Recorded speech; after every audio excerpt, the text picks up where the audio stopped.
My dear students and parents services, Daniel and welcome back to Shan. All India கோட்டாவுடைய first round results release ஆகி reporting அப்படிங்கிறது போயிட்டு இருக்கு. கரெக்டா 22ஆம் தேதி வரைக்கும் நமக்கு ரிப்போர்ட்டிங் அப்படிங்கிறது இருக்கு. இந்த நேரத்துல ஆல் இண்டியா கோட்டால ரிசல்ட் வந்த உடனே ஒரு முக்கியமான விஷயத்தை ஹைலைட் பண்ணியிருந்தோம்.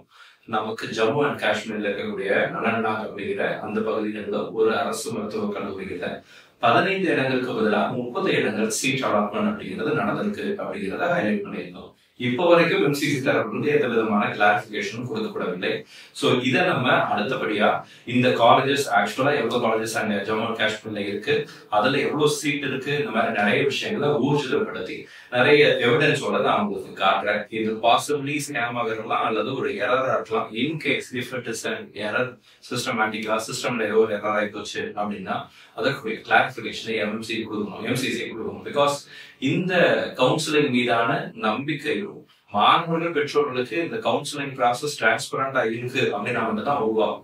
இந்த நம்பிக்கையை நம்ம காப்பாத்திக்கிறதும் அல்லது எப்படி வேணா பண்ணலாம் என்ன வேணா பண்ணலாம் அப்படிங்கிற எண்ணத்தை மாணவர்கள் பெற்றோர்களுக்கு கொடுக்கறதும் எம்சிசி கையில தான் இருக்கு. என்எம்சியும் சரி எம்சிசியும் சரி இதுல முக்கியமான ஸ்டெப்ஸ் எடுக்கணும். ஏன்னா இதுவரைக்கும் இந்த விஷயம் எந்த ஒரு மீடியாலையும் பேசப்படவில்லை. ஸோ அதனாலதான் இதை மீண்டும் நான் இடத்துல பதிவு செய்யறேன். இந்த வீடியோவில் உங்களுக்கு தெரிந்த உயர் அதிகாரிகள் யாராவது அவங்களுக்கு மறக்காம ஷேர் பண்ணுங்க. பிகாஸ் எல்லா எவிடன்ஸும் போடணும். ஒரு ஆர்டிஐ ஃபைல் பண்ணிருக்கோம். அந்த ஆர்டிஐ டாக்குமெண்டோட நான் உங்களுக்கு காமிக்கிறேன். சரிங்களா? டோட்டலா என்னென்ன இருக்கு, எவ்வளவு சீட் இருக்கு எல்லாத்தையும் காமிக்கிறேன். ஸோ இந்த வீடியோ கண்டிப்பா ஷேர் பண்ணுங்க. இதை நீங்க லைக் பண்றீங்களோ இல்லையோ அதெல்லாம் செகண்டரி. பட் இதுல 30 பேருக்கு எக்ஸ்ட்ரா சீட் கிடைச்சிருக்குல்ல, அவங்களுக்கு வேற காலேஜஸ் கிடைச்சிடணும். அனந்த்நாக் மெடிக்கல் காலேஜ்ல 21, 22 தேர்வுகள்ல மட்டும்தான் கடைசி 2 நாள் தான் அட்மிஷன் நடத்துவோம் அப்படின்னு நோட்டிபிகேஷன் கொடுத்துருக்காங்க. எல்லாமே ஒரு சந்தேகத்தை ஏற்படுத்தக்கூடிய ஒரு விஷயமாவே இருக்கு. ஸோ இது எம்சிசி வெப்சைட். எம்சிசி வெப்சைட்ல நமக்கு பாத்தீங்கன்னா notice for final research and final research அப்படிங்கிற 2 பிடிஎஃப் கொடுத்துருப்பாங்க. இதுல ஷெடியூல் அப்படிங்கிறது உங்களுக்கு தெரியும். எத்தனாம் தேதி வரைக்கும்? 22ஆம் தேதி வரைக்கும் நமக்கு ரிப்போர்ட்டிங் இருக்கு. 23ஆம் தேதி காலேஜஸ் வெரிஃபை பண்ணி க்ளோஸ் பண்ணிடுவாங்க. அவ்வளவுதான். 22ஆம் தேதி கூட அட்மிஷன் ரிப்போர்ட்டிங் அப்படிங்கிறது முடியுது. ஆக்சுவலா ரிசல்ட் வந்து அடுத்த நாள் ரிசல்ட் வந்து அன்னையில இருந்து நம்ம காலேஜுக்கு போய் சேரலாம். எல்லா கவர்மெண்ட் காலேஜஸும் எல்லா டிகிரி யூனிவர்சிட்டிஸும் இதைத்தான் ஃபாலோ பண்றாங்க. ஆனா ஜம்மு அண்ட் காஷ்மீர்ல இருக்கக்கூடிய அனந்த்நாக் மட்டும் அவங்க வெப்சைட்ல நோட்டிபிகேஷன் கொடுத்து 21ஆம் தேதி 22ஆம் தேதி மட்டும் தான் counselling admission process first round already seat கிடைச்சவங்களுக்கு செய்ய போறோம் அப்படின்னு நோட்டிபிகேஷன் கொடுத்துருக்காங்க. ஏன் கொடுத்துருக்காங்க இது யாருக்கும் அது தெரியல. சரிங்களா? இப்ப நான் இந்த result PDF it is openly available இந்த வெப்சைட் எம்சிசி வெப்சைட்ல அவைலபிள். சோ இதுல நீங்க அனந்த்நாக் அப்படிங்கிற பகுதியில இருக்கக்கூடிய சீட் மட்டும் பாத்தீங்க அப்படின்னா 30 மாணவர்களுக்கு சீட் அலாட்மெண்ட் அப்படிங்கிறது நடந்திருக்கு. 30 மாணவர்களுக்கு ஆல் இண்டியா கோட்டால அரசு மருத்துவக் கல்லூரிகள்ல PWD category, SC category, ST category, OBC, EWS, open கேட்டகரின்னு சொல்லி எல்லா கேட்டகரியிலையுமே சேர்த்து 30 இடங்கள் வரட்டு. ஆக்சுவலா இந்த காலேஜ்ல 100 சீட் தான். ஆஸ் பர் த நார்ம்ஸ் நமக்கு ஆல் இண்டியா கோட்டா அப்படிங்கிறது இந்தியா ஃபுல்லா இருக்கக்கூடிய எல்லா அரசு மருத்துவ கல்லூரிகள்ல உள்ள 15% இடங்கள். 100 சீட்ல 15% அப்படின்னா 15 சீட் தான். இது சின்ன குழந்தைங்களுக்கு தெரியும். ஆனா இங்க சீட் 30 சீட் ஆகுது. உங்களுக்கு சந்தேகமா இருந்துச்சுன்னா அலாட்மெண்ட் எடுத்து அனந்த்நாக் அப்படிங்கிறத சர்ச் பண்ணி பாருங்க. 30 சீட் காட்டுங்க. ஓகேங்களா? 30 சீட் காட்டுங்க. 30மே வேற வேற ரேங்க். இந்த இடத்துல உங்களுக்கு ஆல் இண்டியா ரேங்க் இருக்கு. ரேங்க்கும் வேற வேற, சீரியல் நம்பர் வேற. ஒரே மாணவர் 2 என்ட்ரி ஆயிருக்கு அப்படியும் இல்லை. ஒரு சீட் 2 பேருக்கு கொடுத்துருக்காங்க. இப்போ முதல்ல போற 15 பேருக்கு சீட்டு மிச்சம் 15 பேருக்கு சீட் இல்லைன்னு சொல்லிருப்பாங்க. அல்லது இதுக்கப்புறம் இருக்கிற ரேங்க்ல எல்லாம் அவங்க வேற காலேஜ் சேர்ந்துட்டாங்கல்ல, அட்மிஷன் நடந்துட்டு தானே. அப்போ இந்த ப்ராசஸ் இதுவரைக்கும் கிளாரிஃபை பண்ணப்படவில்லைன்னா எப்ப நடக்கும்? அப்போ மெரிட்டுக்கு என்ன அர்த்தம்? இப்போ இந்த 15 பேர் முன்னாடி இருக்கிற ஒரு 15 பேர் சீட் கிடைச்சிருக்குல்ல, அவங்களுக்கு அனந்த்நாக்ல இல்ல வேற காலேஜ்னா அதை எப்ப சொல்ல முடியும்? செகண்ட் ரவுண்ட்லயா? செகண்ட் ரவுண்ட் சொன்னா அவங்களுக்கு சீட் இல்லாம போயிருச்சுன்னா இதெல்லாமே சந்தேகத்துக்குரிய ஒரு இதுதான். இது மாணவர்கள் நலன் சார்ந்து நம்ம எடுக்கக்கூடிய இன்ஃபர்மேஷன் தான், வீடியோ தான். ஏன் அப்படின்னா அந்த 15 பேருக்கு சீட் கிடைக்கலன்னா அவங்க செகண்ட் ரவுண்ட்ல போவாங்க. இந்த சீட்டை ஃபர்ஸ்ட் ரவுண்ட் ரிசல்ட்டே கேன்சல் பண்ண வேண்டிய சூழ்நிலை அப்படிங்கிறது வரும்.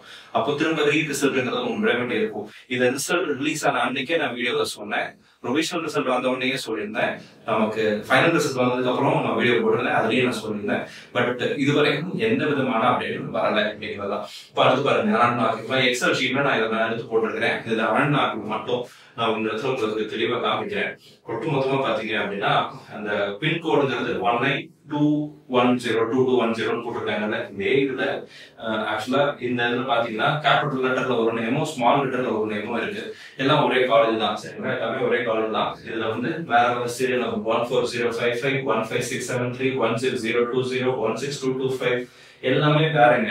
அந்த கேட்டகரிக்கு தகுந்த மாதிரி அவங்களுக்கு சீட்டு கிடைச்சது. மாணவர்கள் மேல எந்த தப்புமே கிடையாது. சீட்டு கிடைச்ச மாணவர் மேல தப்பே கிடையாது. எங்க மிஸ்டேக் ஆயிருக்குன்னா எம்சிசி கரெக்டா தான்.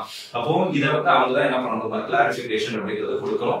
கடைசியா பாத்தீங்கன்னா 9,47,809 இந்த category OBC PWD category, open PWD category வரைக்கும் சீட்டு கிடைச்சது. 2 சீட் அங்க 2 சீட் போயிருக்கு. ஸோ அப்போ ஆக்சுவலா எம்சிசில என்எம்சில வந்து ஒரு காலேஜ் எப்போ ஆரம்பிச்சாங்க, எப்போ அதுல எவ்வளோ சீட் இருக்கு, இந்த மாதிரி எல்லா விஷயங்களையும் டீட்டெயிலா கொடுப்பாங்க. இது என்எம்சி காலேஜினுடைய ஆனுவல் டிக்ளரேஷன் ரிப்போர்ட்ஸ். சோ இதுல வந்து பாத்தீங்க அப்படின்னா அனந்த்நாக் அப்படிங்கிற பகுதியில ஒரே ஒரு காலேஜ் தான் இருக்குன்னு சொல்லி என்எஃப்சியினுடைய ஆனுவல் டிக்ளரேஷன் பேஜ் சொல்லுது, சரிங்களா? அனந்த்நாக்னு சர்ச் பண்ணோம்னா ஒரு காலேஜ் தான் வருது. நீங்க இதுல இது உங்க வெப்சைட் லிங்க் டிஸ்கிரிப்ஷன்ல கொடுத்துறேன். நீங்க சந்தேகம் இருந்தா செக் பண்ணி பாருங்க. காலேஜ் டீடைல்ஸ் கொடுத்தீங்கன்னா 2019 இந்த கல்லூரி ஆரம்பிக்கப்பட்டிருக்கு அப்படிங்கறத தெளிவா போட்டிருக்காங்க. டோட்டல் அப்ரூவ்ட் இன்டேக் எவ்வளவு, 100 சீட். சரி, 2019 100 சீட் கொடுத்தாங்க. அதுக்கப்புறம் சீட் இன்க்ரீஸ் பண்ணிட்டாங்க அப்படின்னா அதற்குரிய எந்த விதமான இன்ஃபர்மேஷன்ஸும் அவேர் தான் இல்லை. அப்போ என்ன அர்த்தம்னா ஆல்ரெடி இருக்கிற அதே சீட் தான் கண்டினியூ ஆகுதுன்னு தான் அர்த்தம். அப்போ ஒன்னு சீட் இன்க்ரீஸ் பண்ணி இருக்கணும். இன்க்ரீஸ் பண்ணா அதோட டீடைல்ஸ் இங்க அப்டேட் ஆயிருக்கும், மாறுங்க. அடுத்து இதுலயும் பாக்குறேன், என்எம்சில இன்ஃபர்மேஷன் அபவுட் காலேஜஸ் அப்படிங்கிற ஒரு பேஜ் இருக்கும். இதுலயும் நீங்க எந்த காலேஜ் பார்க்கணுமோ அந்த காலேஜ் வந்து தேடி பார்க்க முடியும். எம்பிபிஎஸ் செலக்ட் பண்ணிருக்கிறோம், ஸ்டேட் வந்து ஜம்மு அண்ட் காஷ்மீர் செலக்ட் பண்ணிருக்கிறோம். எல்லா இதையும் பார்க்கலாம். அங்க உள்ள ஜம்மு அண்ட் காஷ்மீர் அந்த ஸ்டேட்ல யூனிட் எல்லா காலேஜஸையும் நீங்க பார்த்துக்க முடியும். கவர்மெண்ட் பிரைவேட் எல்லாத்தையும் சேர்த்து. நான் கவர்மெண்ட் காலேஜ் தானே பார்க்கிறோம். கவர்மெண்ட் காலேஜ் அனந்த்நாக் இந்த காலேஜ் தான் ஆல்ரெடி போட்டாத வரும், பிரைவேட் காலேஜ் தான் வராது. அனந்த்நாக் இருக்க இதை வந்து கொடுத்துட்டு வியூ ரிசர்ச் கொடுத்தேன் அப்படின்னா இந்த இடத்துல பாருங்க, டோட்டலா வந்து 2019 இந்த கல்லூரி ஆரம்பிச்சிருக்காங்க. காஷ்மீர் யூனிவர்சிட்டியோட அஃபிலியேஷன் இருக்கு. 2019 டோட்டல் இன்டேக்ங்கிறது 100 seats. Till recommended for approval அப்படிங்கிறது 2020-21 100 தான், 22-23 100 தான், 23-24 தான், 24-25 100 சீட் தான். இதை நீங்க வெப்சைட்ல செக் பண்ணி பார்க்கலாம். டேட்டா ஃபில்லப் உங்களுக்கு வந்து 2019 தான் மே மாசத்துல ஆரம்பிச்சிருக்காங்க. காலேஜ் வந்து இனிஷியேட் பண்ணிருக்காங்க. ஃபர்ஸ்ட் இயர் அட்மிஷன் அப்படிங்கிறது ஸ்டார்ட் ஆகிருக்கு. ஸோ அப்போ இது ஓகே, இது எல்லாமே தப்பா போயிடுச்சு. புதுசா ஏதோ ஒரு காலேஜ் மனசு வந்துச்சு போல அப்படின்னு நினைச்சு ஒரு ஆர்டிஎஃப் ஃபைல் பண்ணோம். பிரின்சிபல் அகாடமில இருந்து ஒரு ஆர்டிஎஃப் ஃபைல் பண்ணோம். அதனுடைய ரிப்போர்ட் தான் இருந்தது. சீஃப் மெடிக்கல் ஆஃபீஸர் அவனுடைய ஆர்டிஐ காப்பி என்ன சொல்றாங்கன்னு பாருங்க. Refer to your RTI application dated 14/8/2025. Result வந்து அன்னைக்கு, ஓகேங்களா? And online portal of this இது வந்து சொல்றாங்க பாருங்க. Is intimated that only one government medical college falls in districts of அப்படின்றத சொல்லியிருக்காங்க. ஒரே ஒரு அரசு மருத்துவ கல்லூரி தான் அனந்த்நாக்ல இருக்கு அப்படிங்கறத சொல்லியிருக்காங்க. ஆல்ரெடி என்எம்சி வெப்சைட்ல அந்த காலேஜ்ல ஒரு காலேஜ்ல 100 சீட் அப்படிங்கிறது இருக்கு. ஆனா 100 சீட்டுக்கு பதிலா அவங்க என்ன சொல்லியிருக்காங்கன்னா 30 சீட் அலாட் பண்ணியிருக்காங்க.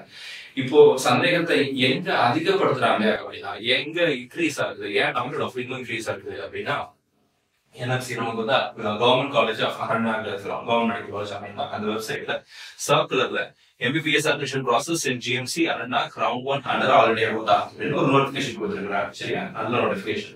இந்த நோட்டிபிகேஷன் பாருங்க, இதுல இந்த இடத்துல தெளிவா சொல்லிருக்காங்க. This is for the information for all the aspirants selected in Government Medical College Anantnag and the need 2G seats allotment 2025 round 1 for undergraduate courses MBBS that their admission process will be undertaken on 21 and 22 August 2025. August மாசம், இந்த மாசம் 21ஆம் தேதியோ 22ஆம் தேதியோ தான் admission அப்படிங்கிறது நடக்கும் அப்படின்னு சொல்லிருக்காங்க. இந்த வீடியோவை 20ஆம் தேதி ரெக்கார்ட் பண்றோம். ஆக்சுவலா ரிப்போர்ட்டிங் வந்து ரிசல்ட் வந்த அடுத்த நாள்ல இருந்தே ரிப்போர்ட்டிங் தான் ஆரம்பிச்சிட்டாங்க. 14ஆம் தேதி இருந்தே ரிப்போர்ட்டிங் போயிட்டு இருக்கு. ஏன் கடைசி 2 நாட்கள் மாணவர்கள் எல்லாம் மறந்து போயிடுவாங்க அப்படிங்கிறதுக்காகவா, இல்ல இது பெற்றோர்கள் மாணவர்கள் கண்களுக்கு மறைக்கப்பட்டுரும் அப்படிங்கிறதுக்காகவா? இது எல்லாமே வந்து கேள்விகள் தான். இதுக்குரிய பதிலே எம்எம்சி தான், எம்சிசி தான் கொடுத்தாகணும். So at the main college campus அப்படிங்கிறத சொல்லியிருக்கிறாங்க. The candidates are required to attend the admission process on the set dates with all the relevant documents and get in touch with office registered academic GMC and for further details அப்படின்னு சொல்லி கொடுத்துருக்காங்க. So இதுதான் நமக்கு GMC தமிழ்நாட்டில இருந்து வரக்கூடிய முக்கியமான அப்டேட்டா இருக்குங்க.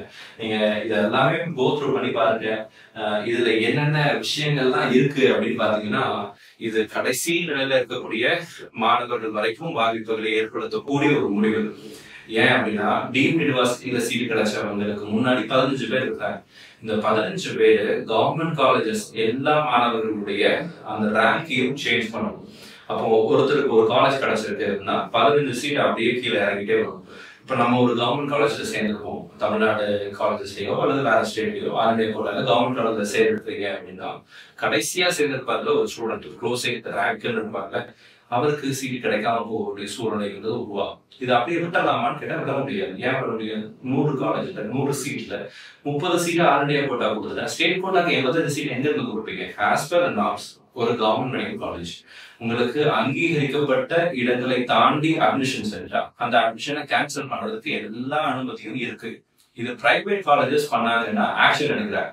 கவர்மெண்ட் மெடிக்கல் காலேஜ் இந்த இடத்துல பண்ணல, ஜிஎம்சி ஆண்டாங்க இந்த மிஸ்டேக் பண்ணல, எம்சிசியுடைய அலாட்மெண்ட்ல இந்த மிஸ்டேக் நடந்திருக்கு. ஸோ அப்போ ஒரு கிளாரிபிகேஷன் கொடுத்து இதுல இந்த இஷ்யூ இருக்கு, இதை நாங்க ரெக்டிஃபை பண்றோம் அப்படின்ற ஒரு டிக்ளரேஷனை கொடுத்துட்டாங்க அப்படின்னா, ரிசல்ட் அட்வைஸ் பண்ணாங்க அப்படின்னா, அது எல்லா மாணவர்களுக்குமே எம்சிசி மேல இன்னும் கொஞ்சம் நம்பிக்கையும் ஒரு டிரான்ஸ்பரன்சியும் ஏற்படுத்தும் அப்படிங்கிறதா ஒரு கல்வியாக தான் என்னுடைய பார்வையா.